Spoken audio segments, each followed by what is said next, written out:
or manual speeches and to be given one time. Contest speeches are different. They tend to evolve as audience responses to them prompt revisions. This evening, Lloyd Smith will present the latest version of the speech he will be using at the Division A contest, April 26th. He'd appreciate your comments very much. Lloyd Smith, Blue and Black.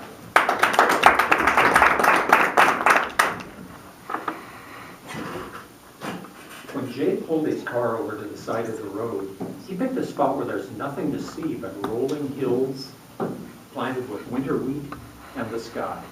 Mr. Toastmaster, fellow Toastmasters, and guests, on a typical December 31st, that sky would be gray and low and threatening.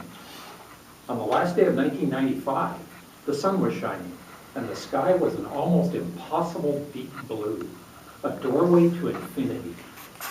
What was Jay thinking when he pulled the car over, got out, carefully locked it, put the key in his pocket, and sat down cross-legged on the pavement? I know what he was thinking 10 days earlier when he came by the English department office on the last day of class before the winter holiday break to ask me to write some letters of recommendation for him. We talked about his eagerness to get on with his life after high school. We talked about various colleges. We talked about his plan to major in art, which nobody really understood. You see, Jay was an exceptional student. His 3.98 grade point average ranked him number 2 in his graduating class of over 400 kids. He was an excellent athlete and a fine musician. People asked him, why art when you could do almost anything? Jay asked me what I thought. I told him I thought he should do what he loved.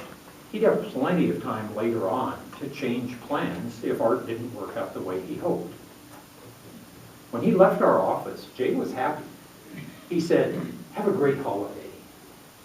He said, I'll see you right after the break. He said, Merry Christmas, and handed me a little bundle wrapped in newspaper. It was a terracotta bust he had made in an art class, a caricature of me. Nearly every day for the last 18 years, I've looked at that bust when I sit down at my desk. When I do, I think of our last conversation, and I wonder, did Jay say something a little bit strange, but I didn't catch it? Was he actually saying goodbye to me, but I didn't realize that? Most haunting, was he asking me for help, but I didn't understand him? I'm never going to know, because 10 days later, when he was sitting cross-legged on that pavement, he must have seen an abyss open before him, a chasm so dark, so wide, so frightening that he decided to close his eyes, to close them to the blackness that he saw spreading beneath that infinite sky. At the end of that week, the sky was not infinite. When the high school principal, Mike, and I left the funeral home, we stepped out into gray bleakness, swirling snowflakes, and dozens of sobbing kids. After a few minutes, Mike looked at me and said, I can't take this anymore. I couldn't either, and we literally ran away back to the school. A school filled with 1,200 kids, all of whom had something that Jay somehow had lost. The courage and the strength to look at their infinite possibilities squarely and to step toward them with confidence, or at least with curiosity, or maybe simply with hope. I began to wonder, how do we recognize the kids like Jay who somehow lose that confidence and curiosity and hope? I wasn't prepared. I didn't know that every year, 1 out of every 5 American teenagers seriously consider suicide. I didn't know that every year, 1 million American teenagers actually attempt suicide, and 300,000 of them need medical attention as a result. I didn't know that every year, 1,700 American teenagers, that's nearly 5 kids a day, die by suicide.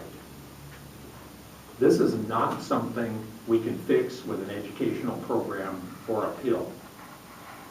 Jay taught me something important, life or death important. and that is that we need to watch and nurture our teenagers as carefully as we watch and nurture our young children. Teenagers like to pretend that they don't want or need our attention or our help as they make their way through those difficult and sometimes dark years. And we like to pretend that they are right about that. It's so easy to look at a surly teenage boy and say, he's just going through a phase. It's so easy to look at a weeping teenage girl and say, she's just being dramatic. And it's so easy to look at a kid like Jay and say, that kid is a star and he's got it figured out. But what if we're wrong? What then? What if one of those kids does what Jay did? What if that kid drives up to the lonely wheat fields along a quiet road? What if that kid sits down cross-legged on the pavement alone? What if that kid is holding a .40 caliber Beretta pistol while he looks up and sees something black and frightening beneath that infinite blue sky, that beautiful and horrible sky? Mr. Toastmaster.